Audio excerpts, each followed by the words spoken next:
Hi everybody, thank you for joining me today. My name is Crystal Oliveria and I am a scholarship coach. I help people find and apply for scholarships and afford college. And today we are going to start with our topic, which is the best way to avoid writer's block when writing scholarship essays. And today's quote is by a writer, H. Jackson Brown Jr., who says, "Don't waste time waiting for inspiration. Begin an inspiration will find you." And that is certainly true because if you wait for inspiration, you never know when it's going to happen or where you're going to find it.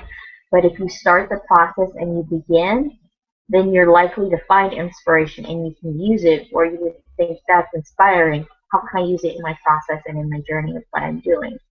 So just to give you a little bit of a better understanding, we're going to start off with what is the definition of writer's block, which according to the website dictionary.com is writer's block is usually a temporary condition in which a writer finds it impossible to proceed with writing.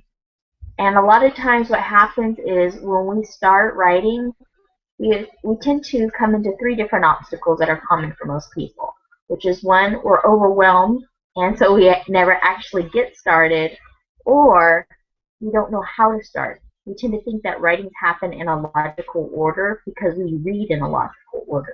And what I mean is when we read the title first, so we think we have to write the title first. We read the opening statement, which grabs our attention, so we think we have to get a wonderful, awesome, amazing opening sentence that grabs the scholarship judge's attention, and then we think we have to write it and then come to a powerful conclusion. And oftentimes that's not how great writings come about, especially for the title. The title usually comes somewhere throughout the writing process or towards the end of the writing process. So the writing process doesn't happen in the same order in which we experience the writing as a reader or someone enjoying it. And the biggest one too, I find, is that a lot of people expect perfection rather than progress.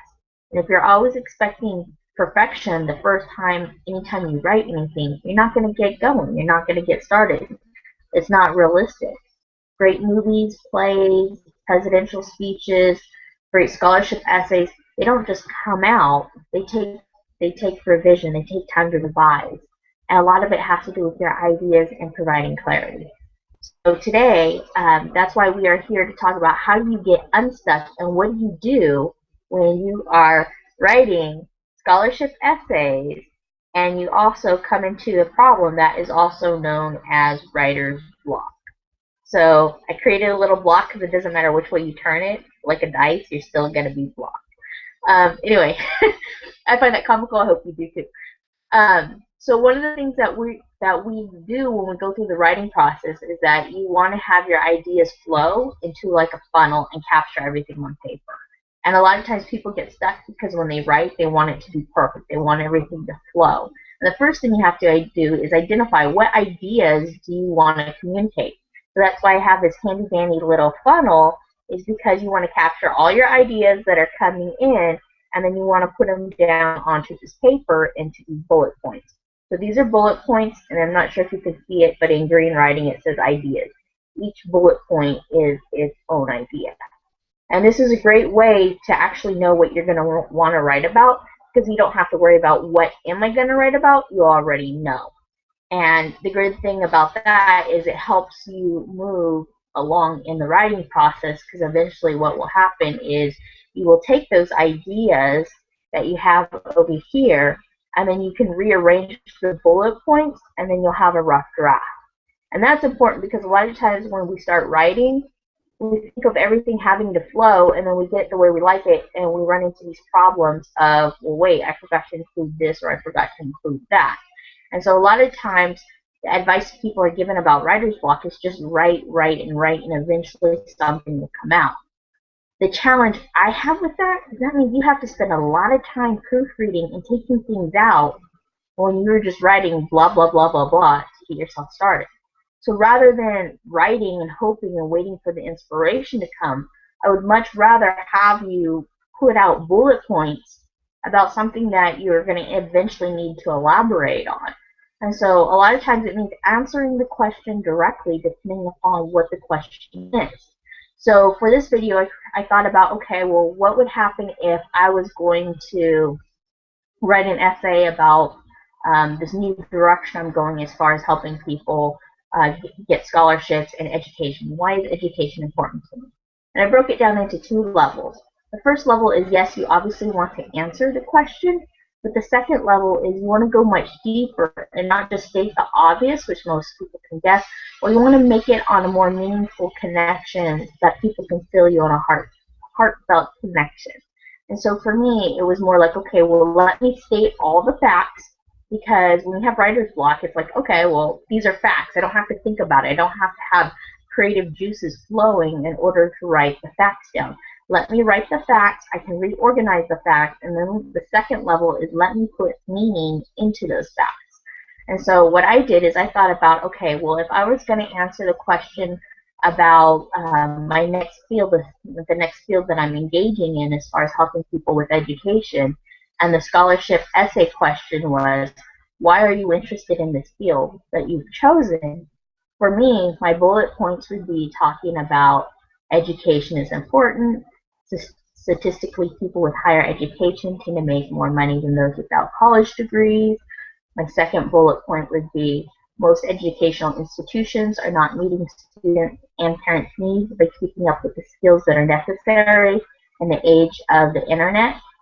My third bullet point would be most schools do not provide assistance in helping people plan for their careers. And my fourth bullet point would be I'm angry that students are pressured to go into college, but no one's taking the time to discuss ways to afford college. That angers me. So taking it down to a deeper level, like those are all things that people could pretty much guess. Like, okay, what you want to go into education, you want to help people, you want to do better, you want to make more money. Most people kind of get that. Like it's to some people they would say it's even obvious. It's just formal to communicate it and choose your words wisely. Taking it down to a deeper level, I created 4 more bullet points, and I said, explain what does education mean in the bigger picture? So my first bullet point would be, it is important for society to have a large group of highly educated workers. Populations of highly skilled workers attract investors and entrepreneurs who work together to create jobs. Education, my second bullet point, education is a hand up rather than a hand out. I personally believe that the human soul would rather take pride in having a career and making money than receiving a government handout, such as welfare. My third bullet point is I believe a lot of people want to get ahead, but they do not know how. And with the way technology and industries are changing, people cannot rely on the advice that has worked for their parents and their grandparents. People need access to information about how to make wise career decisions.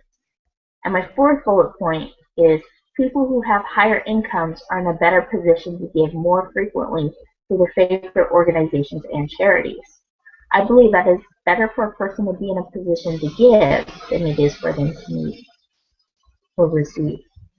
So with that, I just put down ideas that I thought would be important in a scholarship essay where I have to answer the question about why are you interested in this career field or career choice. And pretty much by just putting down the facts of how I felt, or facts that most people know, and then diving in deeper, I pretty much went ahead and already created an essay. It's a draft, it's an outline. It's beautiful because it doesn't take,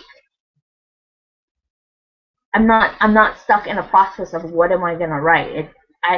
This is what I'm going to write about, and let's take it to the next level. So I know some people are visual, so I'm going to go ahead and do a quick screen share. With that, now you just need to take it to the next level of refining it, and that is eventually how you take a rough draft and you go forward into the process of writing scholarship essays. So I hope you found this helpful. I will go ahead and create another video so that you can see how I would take a scholarship question and answer it and go through the process of writing. So thank you for joining me, and I will look forward to seeing you next time.